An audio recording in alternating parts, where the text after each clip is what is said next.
Welcome back to episode 5 of The Conspiracy Skeptic, a roughly 12-part review of the great conspiracies of today and the not-too-distant past.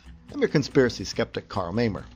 You probably found me via iTunes, but let me mention the website where I put links, www.yrad.com/cs, www.yrad.com/cs. I'm not sure if I ever explicitly mentioned the website address in previous podcasts, but there you go. My last podcast about Alex Jones' Endgame elicited a few interesting emails. A couple ground rules if you take the opposing view in email and want a response. First, give me a brief summation of your claim. Second, and most importantly, tell me what evidence you would require for you to abandon your position. So let me put my nickel down as regards the last episode about the Bilderbergs. I do not believe this group, at its meetings or any place else, is planning a one-world government out to enslave people and commit acts of genocide and eugenics. I would happily abandon this claim if someone invited to a Bilderberg conference produced a verifiable video of such a discussion. Video of Henry Kissinger and Queen Elizabeth clicking through their PowerPoint presentation about world domination, control of the drug trade, and the progress on developing viruses to make Africans sterile would be pretty hard to fake. So there, I put my nickel down. And in future podcasts, I will put my nickel down regarding what it would take me to become a true believer.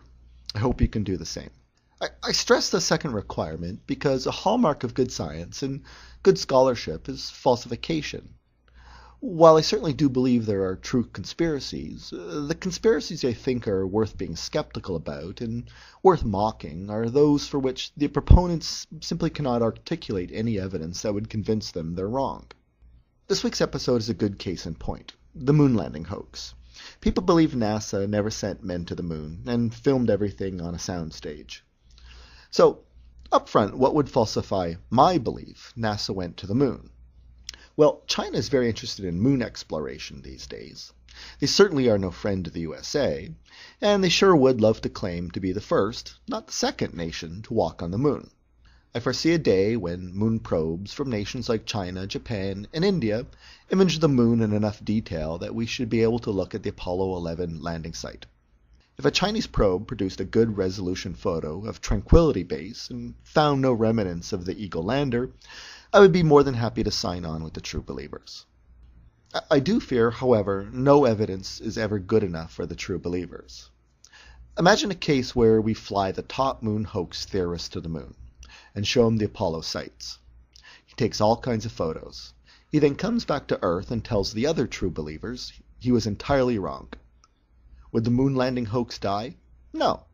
The former true believer flown to the moon is now clearly a CIA stooge or was brainwashed and his photos were faked.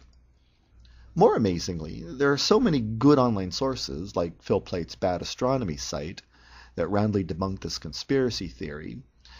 It's any wonder people believe it today. I think a lot of people in the skeptical community thought this chestnut was roasted, consumed, and flushed, that they were surprised by a 2-part episode of the much-missed Penn Jillette radio show that featured Fear Factor host Joe Rogan arguing for the moon hoax. Up against Rogan was none other than the bad astronomer himself, Phil Plait. Now, Rogan is, well, okay, he's no idiot. But what I think people found really disturbing about these episodes of the Penn Jillette radio show is how badly Phil did at first blush. Now let me state I don't think Phil did that badly. This becomes clear upon a second listening. It's a bit like how all of your friends really talked up Porky's as being the dirtiest movie ever. Okay, I'm kind of showing my age here. And then when you saw it, you were kind of like, meh. I think we had that kind of case here with Phil and Joe Rogan. Many people tuned in expecting Phil to lay out the facts in a slam dunk, and Rogan would respond like a rational being and go, ah, yes. However, Phil came up against a tactic familiar in the creation-evolution debate, called the Gish Gallop, named for young Earth creationist Duane Gish. Basically, Gish just throws out anomaly after gap after misrepresentation. While it takes 2 seconds to toss out a misrepresentation, it takes the evolutionist debater several hours to adequately explain in highly technical terms why it's not the case. An audience is left with either half an answer or something that just doesn't make sense. It's for this reason that many, like Richard Dawkins, don't view these kind of debates as worthwhile. In science, real debates are found in the scientific literature and at technical conferences. These are forums the woo-woo crowd never ventures because they can't do basic science. Anyway, what I thought I'd do with this podcast about the moon hoax is play clips from the 2 debates on the Penn radio show of Joe Rogan claims that I think kind of got past Phil. And with the benefit of hindsight and more than a couple commercial breaks to research, delve into Rogan's claims. Well, here we go. Evidence, or I look at the fact that we haven't been back since 1972, about the fact that no one's even done a flyby around the moon since then, it seems weird to me. Yeah, why haven't we been back? Phil never actually responded to this point, no doubt because the answer is so bloody obvious, it's a wonder Rogan even mentions it. Oddly, he mentions it twice, once at the top of the first debate and then near the end of the second debate. Anyway, for completeness sake, and because I've actually heard others raise it, amazingly, let's answer it. 90% of the reason to go to the moon was to show the Soviets America could take the ultimate high ground. While there certainly was a science agenda, the true science missions were the later J missions, which were to begin with Apollo 18. As history proved out, we only ever got to Apollo 17. The J missions, I believe, are going to feature true scientists on the moon. You'll remember the late Eugene Shoemaker, co-discoverer of the Shoemaker-Levy comet that smacked into Jupiter. Shoemaker was slated to be the first working scientist to walk on the moon, but sadly a gland disorder disqualified him. Anyway, the Apollo missions were going on during and after America's involvement in Vietnam. America really went in debt for both and pretty much couldn't afford a massive space program and a massive war. So, in sum, America proved its point. The science always took a back seat, and things got too damn expensive. When I look at the press conference and I see Buzz Aldrin and Neil Armstrong and Michael Collins nervous and weird and obviously like being deceptive after they came back, I go, what is that? I look at all that stuff. One word. Dude. All right, let me expand. Dude, you just came back from the moon. You spent a week crapping in bags. You're not going to be a little weird at a press conference? But when I see intersecting shadows that seem to show some sort of a different light source or more than one light source, it looks odd to me. The intersecting shadows claim is an example of one of those things a conspiracy type can throw out there, but requires a lot of technical explanation. It's not very friendly to a verbal debate or the time constraints of a 42-minute broadcast. The premise is, since the moon is only lit by one light source, shadows should all be parallel. There's a rather good page that I'll link to in the show notes, where someone has examined some of the photographic oddities and recreated them with a single light source and models. The so-called intersecting shadows is one of them. In short, there are no shadows that intersect. There are photos where the shadows do not look like they're running parallel, and the mind sort of completes the intersection in 3D on these 2D photos. That Joe claims to have seen these photos should kind of tell you something about the assumptions he's making. Now, contained within this claim is one of the bizarre unstated premises that moon hoaxers have to gloss over. And it's another hallmark of conspiracy thinking. NASA can masterfully carry off this hoax where not a single engineer is aware of what's going on. It's all compartmentalized at the highest levels, and yet they make really foolish primary errors in science, like using 2 different light sources to light their moon stage. Was NASA never aware independent photo analysts from around the globe would be poring over these photos for decades after? When I see that those crosshairs aren't over all the images, it looks cut and cropped to me. The crosshairs claim is another one Phil let slide to tackle some of Rogan's meteor claims. The claim goes, in some photos you see those crosshairs, but then some of the ends of the crosshairs appear to be behind objects, since you can't see the ends of the crosshairs. Alright, another bonehead detail the masterful NASA conspirators overlooked. And this one does seem to defy common sense. But again, that page I spoke previously that debunks claims with models deals with this as well. In some, the crosshair tips all seem to disappear behind very, very bright objects. As the page shows, the very bright objects simply wash out the fine crosshair tips in photos. And further, why is this even an issue for Joe? Let's grant crosshairs are going behind certain objects, implying the crosshairs are, not on the lens, but like stage props sprinkled about the moon set? NASA can't just draw these on the negatives after the fact, or etch them on the camera used to shoot the moon set? Anyone offering this as evidence the moon photos were hoaxed is simply not thinking. It's also called anomaly hunting. You ignore all the evidence find what appears to be unexplainable anomalies to you, proclaim them unexplainable, and then draw your conclusions. Happens there. Now, what about solar flares that occurred supposedly, there was like a lot of solar activity and solar flares that occurred while these Apollo missions were going on. What protected those guys? But I thought that there were some big solar flares that supposedly occurred during the Apollo mission. There was one. You realize, of course, the missions were spread out over 3 years. They went from 69 to 72, and they only lasted about, the first one, the Apollo 11 mission was like, 3 days there. They were on the moon for a few hours. They turned around and got out of there. So that was only 1 week. The later missions lasted longer. They were about 2 weeks. And the flare that I remember reading about happened in 72. I think it was between Apollo 16 and 17. And it was just simple luck. But there weren't any massive flares during the actual mission. The solar flare claim is bizarre in that it should be pretty easy to look up data and find out if there were any massive solar flares during a mission. To simply wave your hands about and talk about the missions being conducted during a big solar flare cycle is to simply invite people without much knowledge of science to fill in details, as if the sun was sending out massive streams of radiation during the actual Apollo missions. Now, there was a solar flare in August 1972 that happened between Apollo 16 and Apollo 17.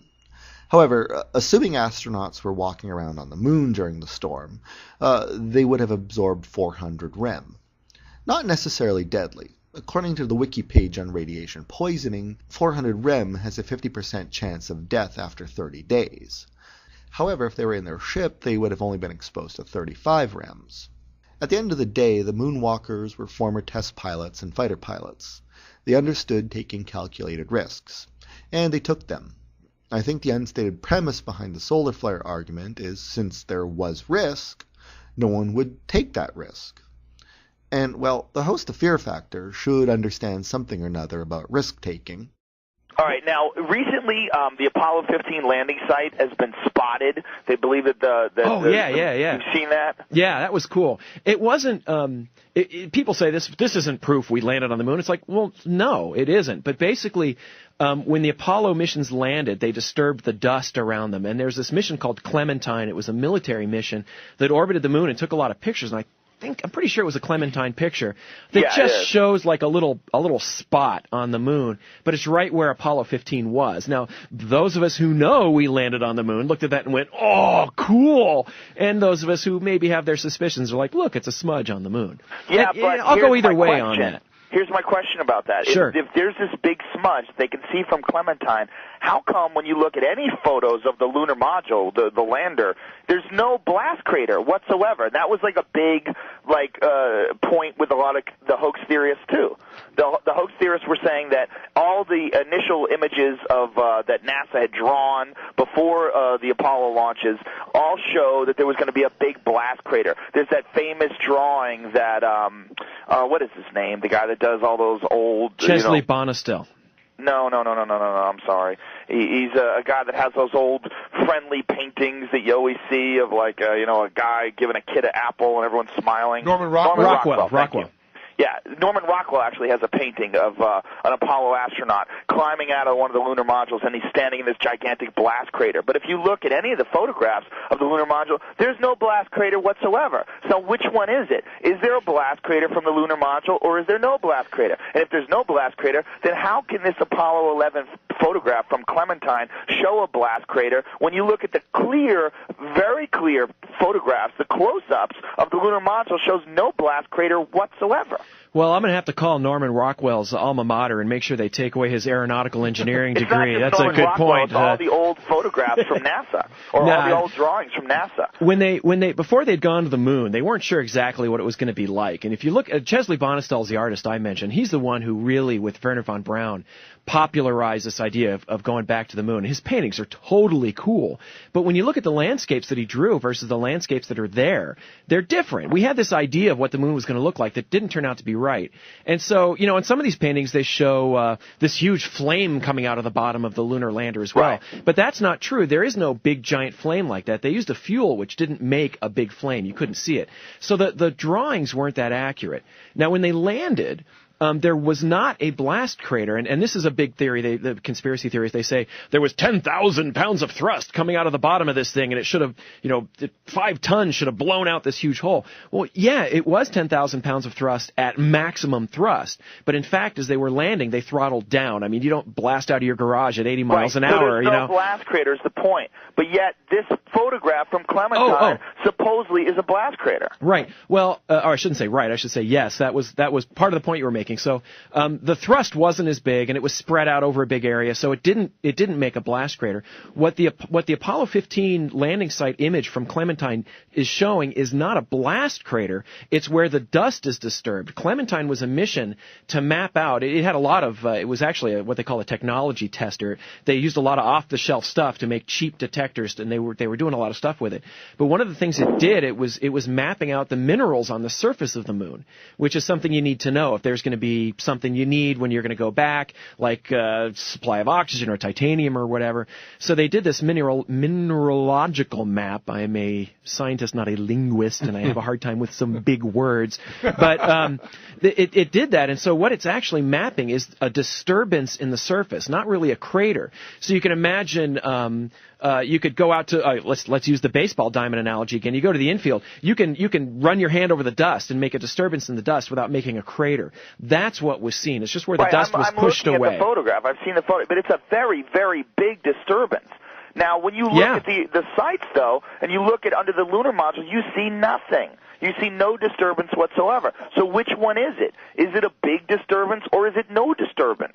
Hold on a second, Joe. We're going to take another break. We're going to come back and get that answer. You sure have questions, Joe. Now, you got to say, Joe knows his stuff. Yes, he does. And how many papers you got in front of you, Joe? You doing this off the top of your head? I'm doing most of it off the top of my head, but I did have a couple of photographs that I saved. This is great, Joe. Thanks so much. We're going to be back with Joe Rogan, host of Fear Factor, and who has some questions about whether we landed on the moon, and Phil Plait, the bad astronomer, and this is Michael Goudot, who's...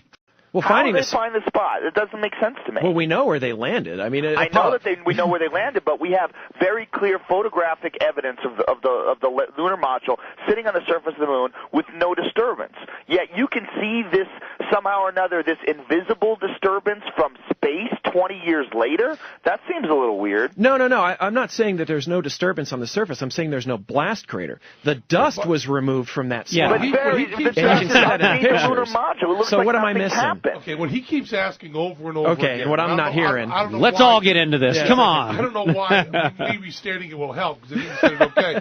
He is saying that there is not a discernible blast crater. You've explained why there isn't. And then he's saying, but then you turn around and say, on the Clementine images, we see a disturbance. How come we can't see the disturbance at the time it happened, and yet we can see it 20-plus years later? A large disturbance 20-plus years later. Okay. It seems to me that the moon is basically a rock covered by 2 feet of chocolate powder. And if you blow off the powder, you get down to rock. And there's not a blast crater in the rock. But you have blown away all of the chocolate powder. Michael is precisely right, and he has said what was I was really stumbling over. Yes, that's my moon. I'm sorry. Well, I'm here to release some breaking NASA news. I mean, you see this image; it looks like a crater. It's not. It's just where the dust got blown around and mixed up. But it doesn't look like there's any dust blown around or anything happens whatsoever to the very clear, high-resolution photographs of underneath the lunar module. Yeah, why can't we see the dust disturbance at the time, but only 20 We don't see nothing. You see nothing. It looks exactly the same. No. If you actually look at a lot of the pictures, well, of course, you can't take a picture of the landing spot before they landed. We don't have that technology, so we only have pictures after the lunar lander was there. And when you look under the landers, you can see sort of these black radial streaks from the surface being scorched a little bit by the. I don't see that anywhere. That's in one of the pictures, I believe. I've looked seen at every single one of them. I've never seen anything remotely close to that. I might be wrong, but I do know that the dust was blown out from underneath these things. Sorry for the length of this clip. I felt I had to play it in full, as Rogan's Clementine argument is a bit hard to follow and kind of he shifts positions. I think it runs like this. People trying to prove man landed on the moon say, see, there's evidence of the Apollo 15 landing site. Right where Apollo 15 landed, you find this smudge. Rogan counters initially with a straw man argument. He believes that the photo is being offered as evidence of a blast crater from the LEM's descent engine. Rogan counters no photo of the Apollo 15 LEM shows a blast crater. But of course, no one claims the LEM creates a blast crater, and this smudge is not a blast crater. He then retreats to a more reasonable position. People are saying we see a disturbance of the lunar dust right where Apollo 15 landed. However, photos of the Apollo 15 lander taken by the astronauts show no kind of major disturbance of the lunar soil. While the Clementine photos show a black area, the Apollo 15 photos show a very light-colored surface. So, in Joe's mind, this cannot be used as evidence. Alright, so why do we have a Clementine photo touting a dark spot, but the Apollo 15 images show a light surface? First up, Joe does not seem to dispute the smudge represents the exact landing location. Second, when I look at photos of the Apollo 15 LEM, with James Irwin saluting the flag, I clearly see darker soil under the lander and a lighter background. Do a search on Apollo 15 via Google Images. Long and short, I see dark soil under the lander, and I see a dark smudge on the Clementine photo. Is this darker soil an artifact of the descent engine, or is it just the color of the soil at that spot? Other mission landing sites do not appear to have darker soil under the lander. I think the confusion comes in trying to argue this dark spot is a result of the descent engines, or it's a feature that should be found on all lander images. When Joe is claiming he doesn't remember this dust in Apollo 15 lander images, it would appear to me he's recalling images of other Apollo landers. Because, long and short of it, clearly, Apollo 15, lander, dark soil.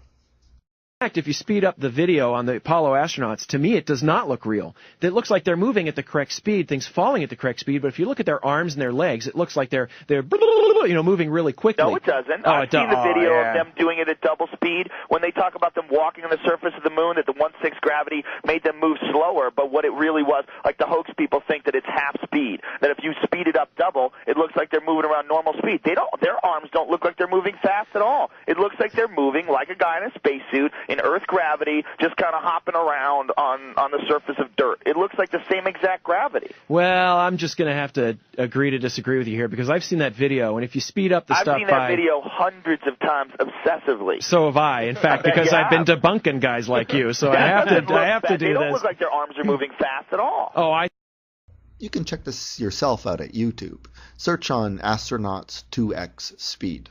I'll put a link to it on the website. Now, maybe Joe is seeing what he wants to see, but sure seems to me the astronauts saluting arms are moving at double speed. I'm ready for you. All I'm saying, and all I said before is, I am not claiming to be a scientist. I am not claiming to be anybody who's got any secret knowledge. I'm not claiming that I know something you don't.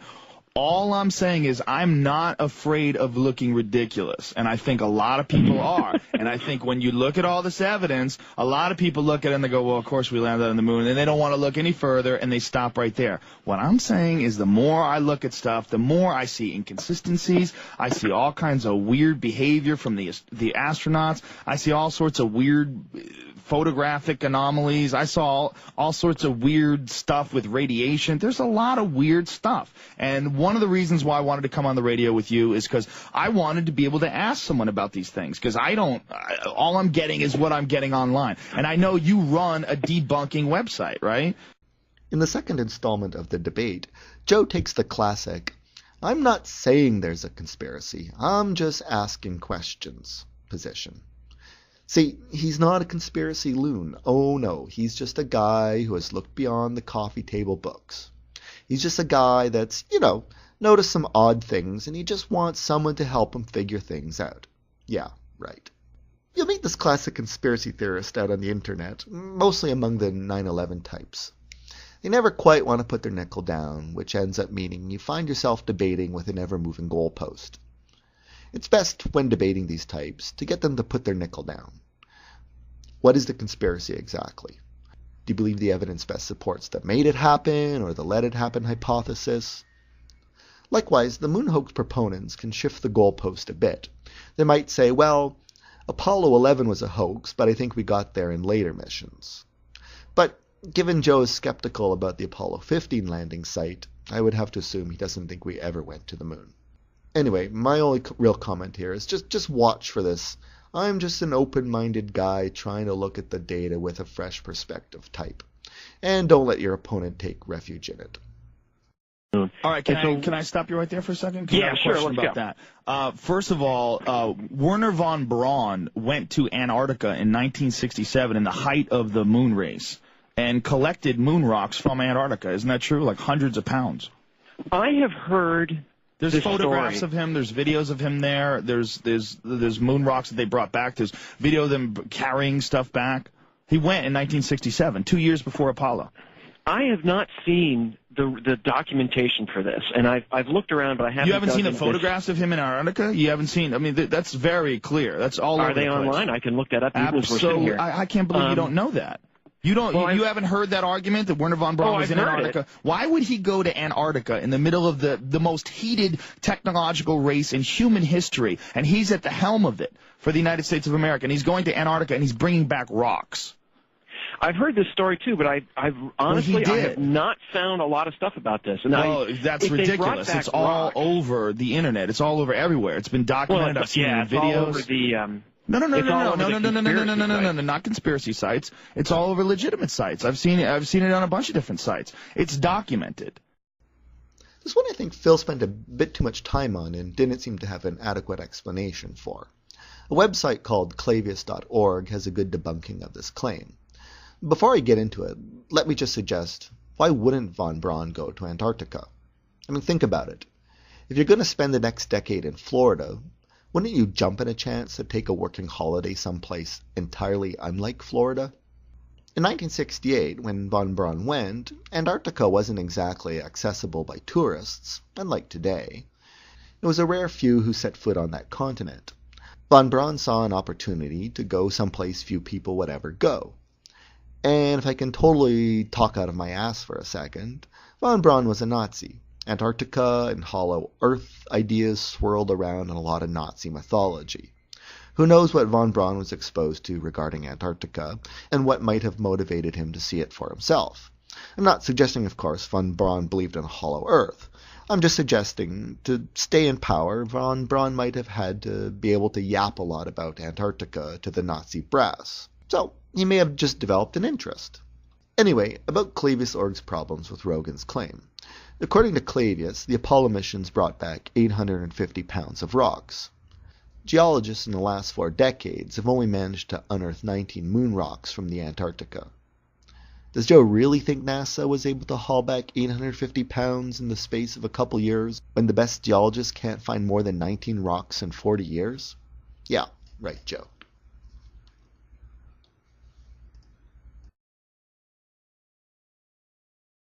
I'm saying that von Braun's history is, well, I don't think it's that clear over whether he agreed with Hitler. I don't think he did. Are you a von Braun apologist? No. This is getting weirder and weirder. No. What I'm doing is I'm pointing out that the government did something really evil. They brought back a criminal, a horrible person, and they had him run America's space program. Well, they rescued That's a horrible lie. They rescued all of these rocket scientists and brought them to America, and they were all really, really happy to leave, from what I've read. Well, they were not going to get nuked. There with the Nazis. It was either get nuked, get killed in war, or come over and live nice in Cape Canaveral. But it doesn't matter. The point is... That does matter. That's a huge point. Oh, I don't agree. I think, what his history was... Could you not agree that doesn't show massive amounts of deception on the part of the United States government? I think this was another time waster in the debate. Von Braun was a Nazi. Fine. He wanted to make rockets. He wanted to put men on Mars. He would use any government or human to realize his goal. And then the USA used him to beat the Soviets, and we were lucky the Soviets didn't use him to beat us. And right, I did say Mars. We think of von Braun as the guy who wanted to get to the moon, but von Braun's real goal was Mars. And von Braun was actually quite displeased with NASA's actual moon plans. Von Braun thought the moon was a stepping stone to Mars. Von Braun first envisioned a space station which would let people construct a Mars ship in orbit. The moon would be the next goal as a way station to Mars. Much to von Braun's disappointment, NASA skipped the space station step and went directly for a moonshot. In von Braun's mind, NASA would never get to Mars in his lifetime, and he was more than a little disappointed.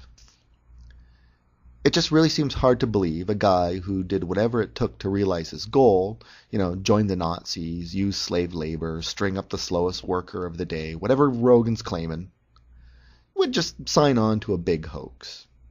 I mean, he was disappointed by NASA's plans, and his dream was not going to be realized in his lifetime. He knew that.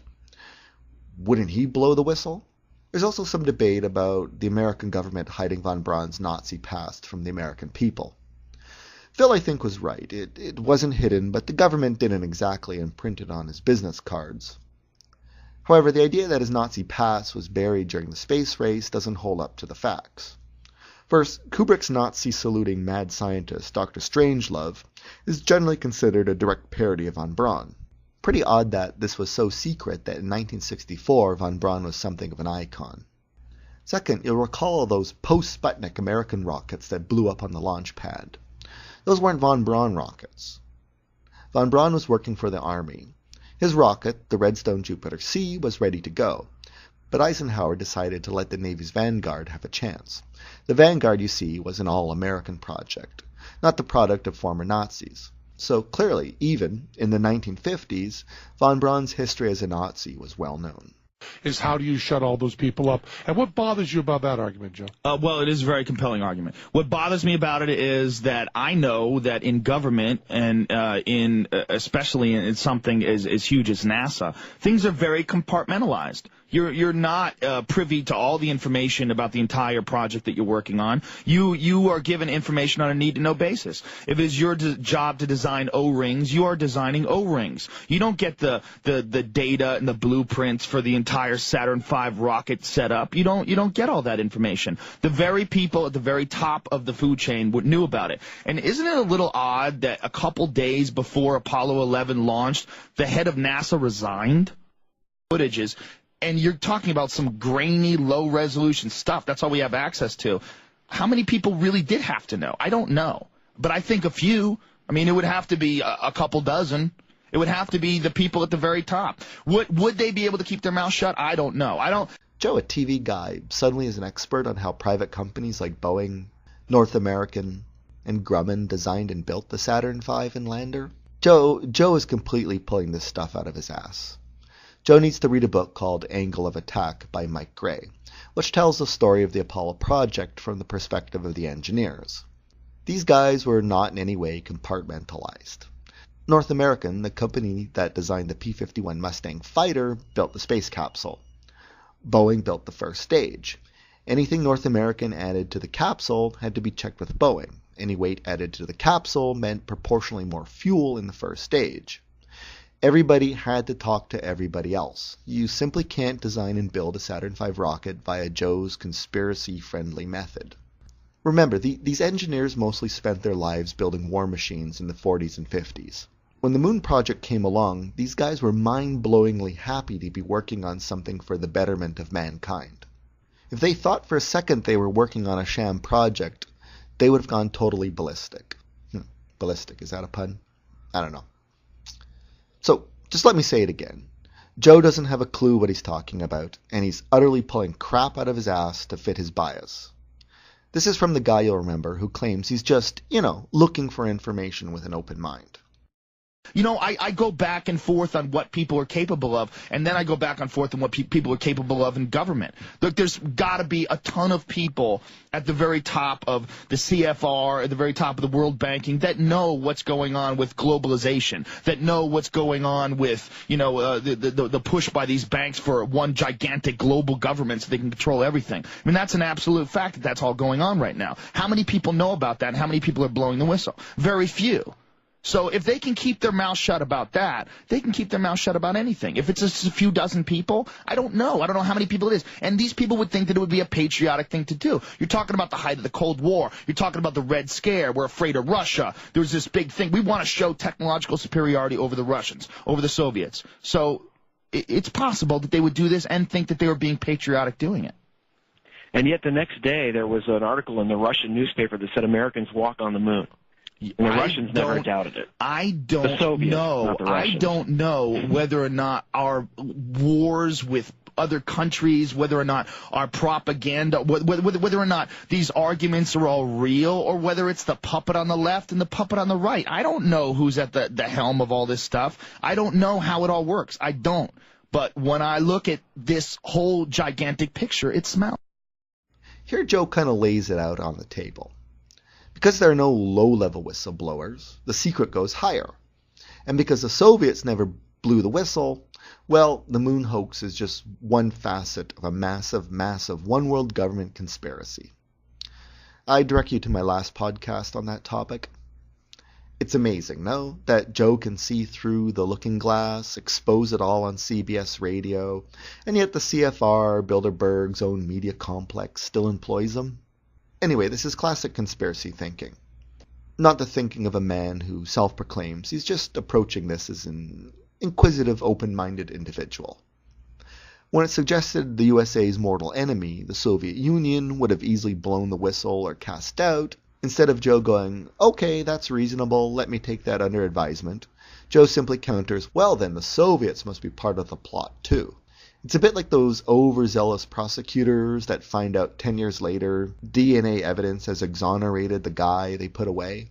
Instead of the prosecutors going, I really read that evidence wrong, they fall back on, well, okay, the guy didn't actually rape the woman, but I'm pretty sure he was there watching or holding her down. When he can simply dispense with the whole Cold War as mere one-world government theatrics, there's no rubber ducky in Joe's mind that can be sunk by a reasonable preponderance of the evidence. What if yourself right into a corner? But with the moon landings, there is actually objective evidence and that machines went to the moon and that men went with them. And one of them is that people observed this stuff. There are levels of the conspiracy theory where they say the rocket went up and they just dumped it in the Atlantic. I actually argued with a guy. One of the guys was actually the producer of the Fox TV show, the conspiracy theory show that came out in 2001. He said that. He said the rockets never even went into space. And I laughed and said, there were people who stood on their front porches and watched the Apollo satellites passing overhead as they did that. So that doesn't work so well.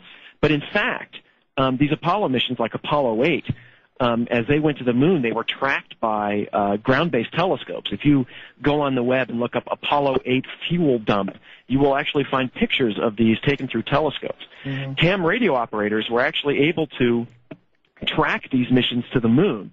And the thing about those is that's a directional signal. If the machines didn't actually go to the moon, then the ham radio operators wouldn't have been able to. That doesn't prove that there was people. How do the ham radio operators track this? I just don't understand the technology. I don't either. Okay. I'm throwing this out there. But you don't understand it. Then what do you mean? How can you? From what I have read, online, you have to pick up on these my signals. Website. Yeah, on your website, on my message board. That's where you get all that. So, that is where you got it, huh? But these things. But it was also tracked by Australia. There's a very cute movie called The Dish, which is not hugely historically accurate. It's like a collection of a bunch of different things that really happened and all kind of slapped together. But Phil, I got to stop you right there. But in fact, the Australians had their telescopes viewing this. And you could say, well, maybe this just means that we sent rockets to the moon. Because we did. But then the thing gets a little bit more complicated, because one thing that the Apollo astronauts did, several of them did, and they did this on Apollo 11, is they left things on the moon like these retroreflectors. So did the Soviets. The Soviets did it twice, with Lunkerhood and Lunkerhood 2, with unmanned lunar probes. They left 2 laser reflectors that you could send a laser up to right now. The laser 2. reflectors. One of them's functional, one of them doesn't work so well. I think one of them got covered with dust or didn't get placed correctly or something like that. And so that proves nothing. For the Russians, that's the same thing well, as same thing as the moon rocks argument. Hang on. When you are putting one of these things on the moon, if you know you're going to be putting it with a robot, then you have to design it so that it has a fail-safe, so that it gets put in there correctly, or you have some way of watching over it so you know the robot's doing this correctly. If you're just going to do this with people, and these things look like giant ice cube racks. They're just like huge. I've seen them. But Phil, the brand designer. These aren't people in a sweatshop sewing, no, they're scientists. Clothes. They're scientists. Well, these are top engineers, and they're managers and managers above them that integrate all this stuff together. I hate to help Joe on this, but on the Challenger, Richard Feynman did point out very clearly on the O-rings that there was a problem with too strong a hierarchy at NASA, and the people at the bottom were not speaking up and did not have communication up to the top there. Yeah, and that's what, 1989? Was that? I know there's going to be a quiz. Challenger was 86. This 86? Yeah, I just graduated high school. Also, I'm blanking. I think it was 86. But that's when there was a problem in the pieces they were making. Right. And so what I'm not saying that people aren't going to report it. I'm saying that what this does is this opens up all of these managers who are in charge of this thing would have been able to see that there was a problem. It's not that there was an upwards whistleblowing hierarchy that was stifling people from talking. It's just that you're just involving more and more people in on this conspiracy, and at some point, conspiracies fall apart of their own weight. Now, Joe, I want to ask... Here I think is the best argument for the moon landings. Again, one that Joe has to simply hand-wave away by making out of whole cloth how engineering work gets done in private companies. And again, I have to direct Joe and other deniers to read Angle of Attack.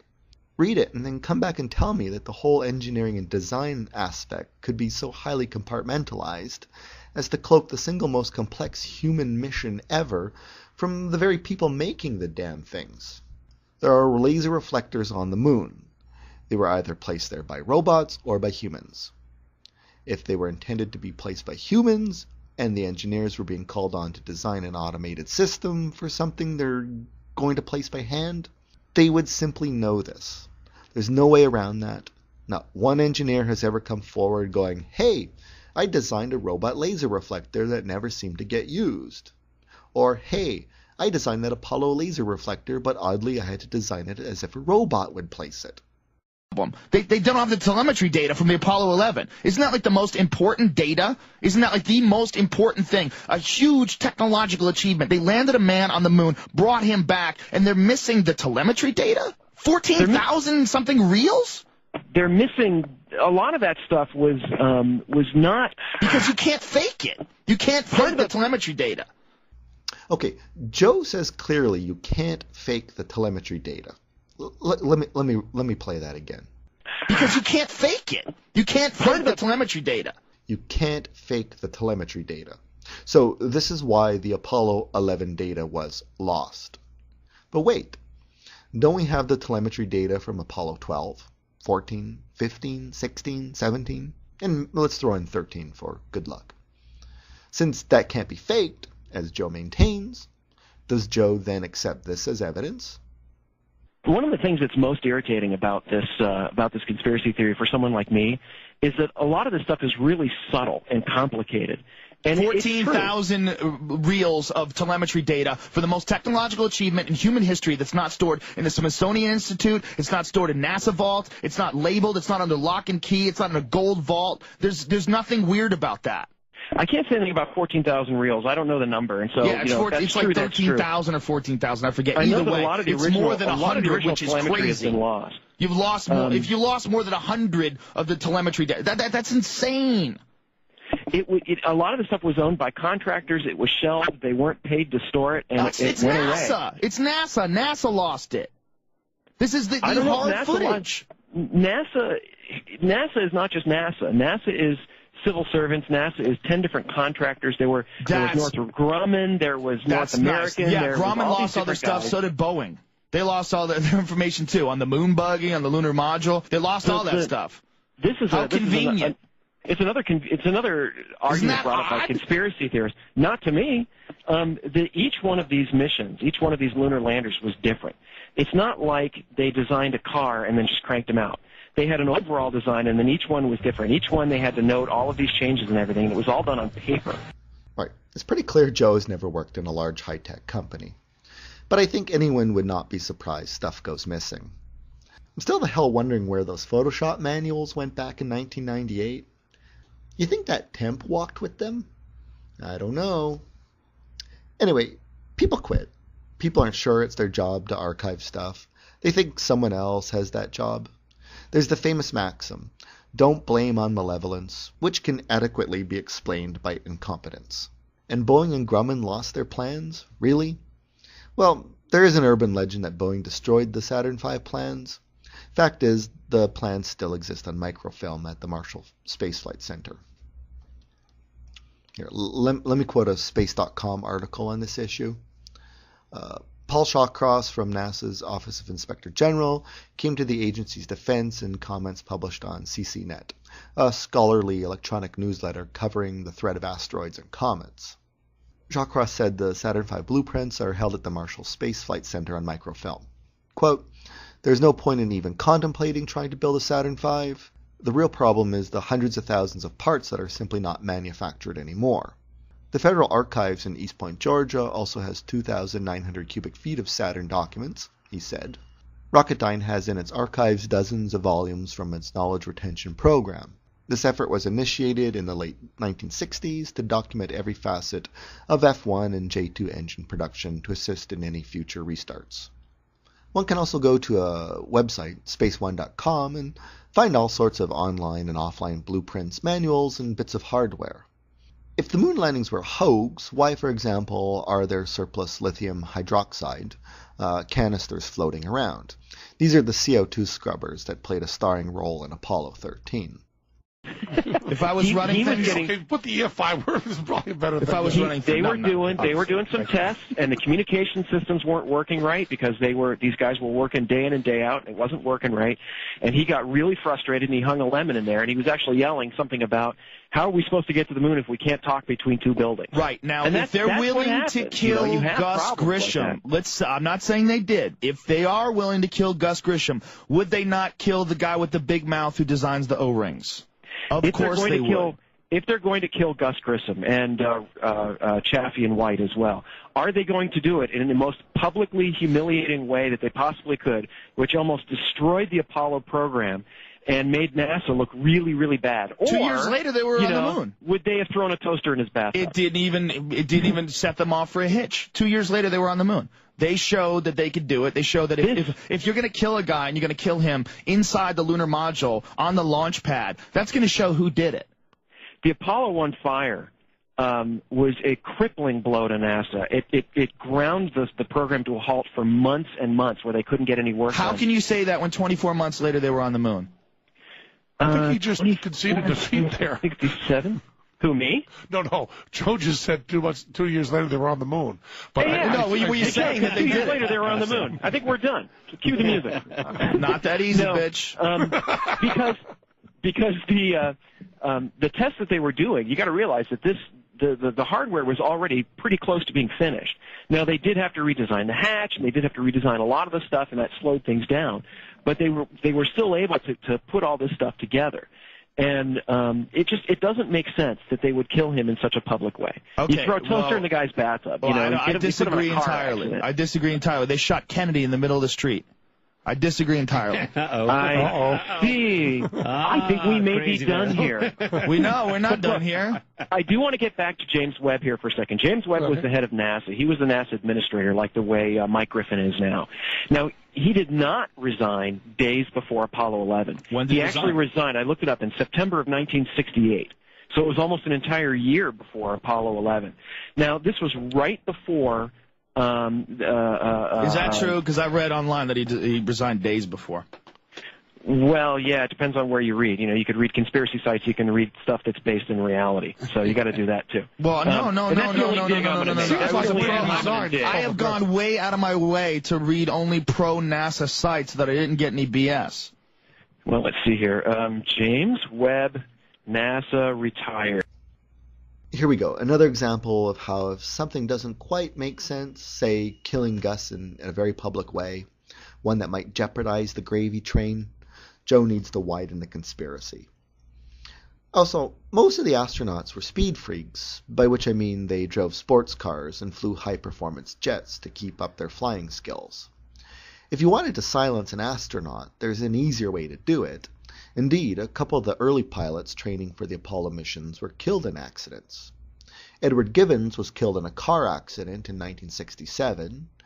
Clifton Williams, who would have probably been on Apollo 12, was killed while piloting his T-38 jet. Anyway, there are many ways to make it look like an accident. In the face of this rather rational idea that the conspiracy doesn't kill people in a public way, Joe needs to invoke another unproven conspiracy, namely the Kennedy assassination. But again, this is just a guy who is trying to take a fresh look. Really. He is, as Penn likes to say, pot committed. Alright, well, that brings us to the end of episode 5. Look forward to another installment soon, probably a couple weeks from now.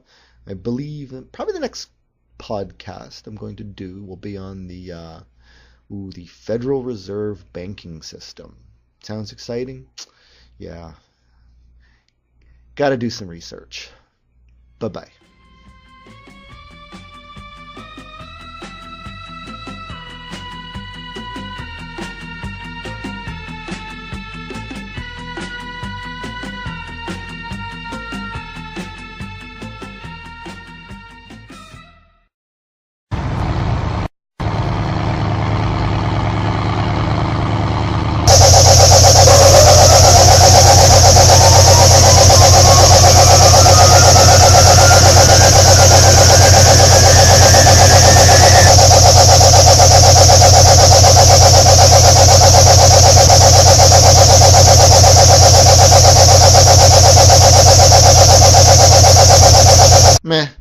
I think we had that kind of case here with Phil and Joe Rogan. Many people tuned in expecting Phil to lay out the facts in a slam dunk, and Rogan would respond like a rational being and go, "Ah, yes." However, Phil came up against a tactic familiar in the creation-evolution debate, called the Gish Gallop, named for young Earth creationist Duane Gish. Basically, Gish just throws out anomaly after gap after misrepresentation.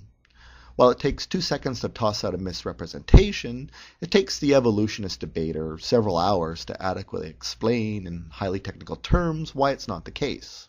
An audience is left with either half an answer or something that just doesn't make sense. It's for this reason that many, like Richard Dawkins, don't view these kind of debates as worthwhile. In science, real debates are found in the scientific literature and at technical conferences. These are forums the woo-woo crowd never ventures because they can't do basic science. Anyway, what I thought I'd do with this podcast about the moon hoax is play clips from the 2 debates on the Penn radio show of Joe Rogan claims that I think kind of got past Phil.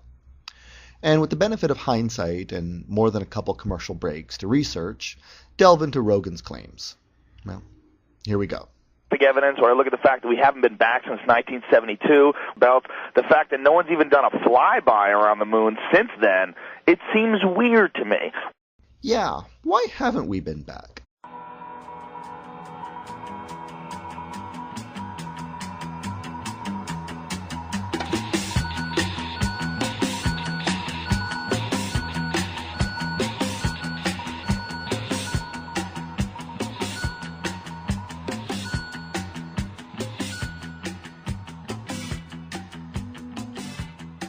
Welcome back to episode 5 of The Conspiracy Skeptic, a roughly 12-part review of the great conspiracies of today and the not-too-distant past.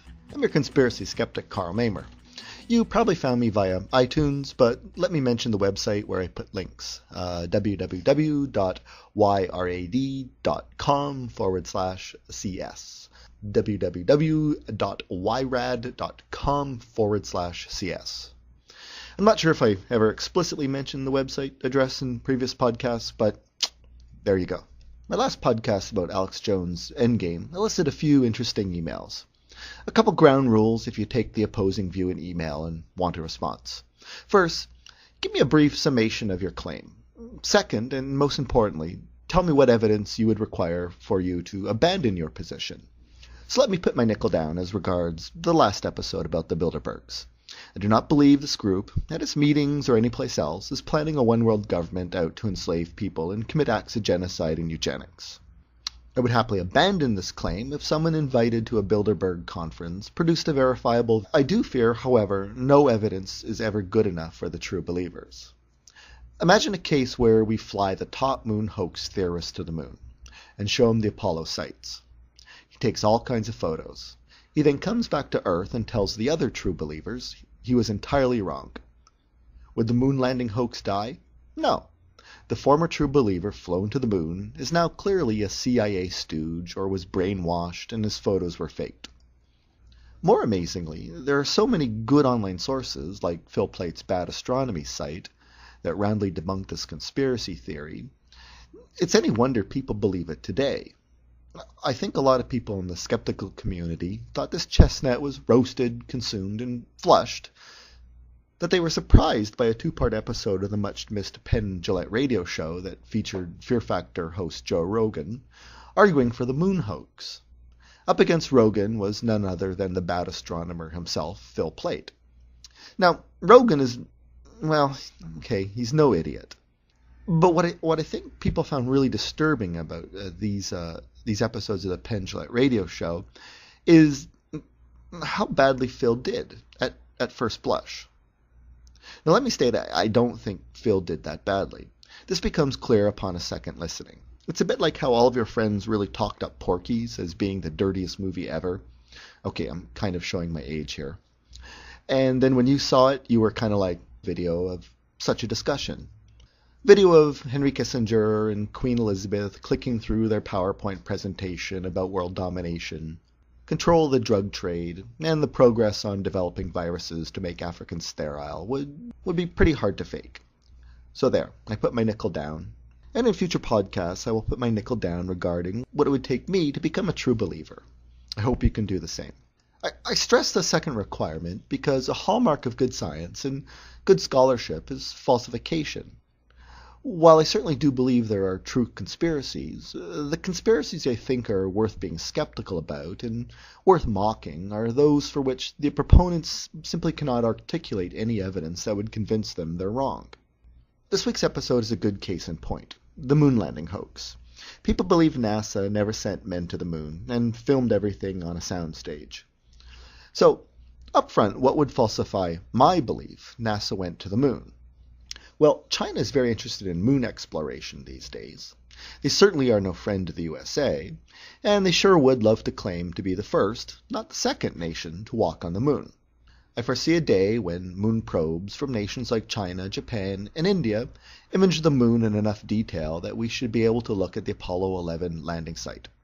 If a Chinese probe produced a good resolution photo of Tranquility Base and found no remnants of the Eagle lander, I would be more than happy to sign on with the true believers. Phil never actually responded to this point, no doubt because the answer is so bloody obvious, it's a wonder Rogan even mentions it. Oddly, he mentions it twice, once at the top of the first debate and then near the end of the second debate. Anyway, for completeness' sake, and because I've actually heard others raise it, amazingly, let's answer it. 90% of the reason to go to the moon was to show the Soviets America could take the ultimate high ground. While there certainly was a science agenda, the true science missions were the later J missions, which were to begin with Apollo 18. As history proved out, we only ever got to Apollo 17. The J missions, I believe, are going to feature true scientists on the moon. You'll remember the late Eugene Shoemaker, co-discoverer of the Shoemaker-Levy comet that smacked into Jupiter. Shoemaker was slated to be the first working scientist to walk on the moon, but sadly a gland disorder disqualified him. Anyway, the Apollo missions were going on during and after America's involvement in Vietnam. America really went in debt for both and pretty much couldn't afford a massive space program and a massive war. So, in sum, America proved its point. The science always took a back seat, and things got too damn expensive. When I look at the press conference and I see Buzz Aldrin and Neil Armstrong and Michael Collins nervous and weird and obviously like being deceptive after they came back, I go, what is that? I look at all that stuff. One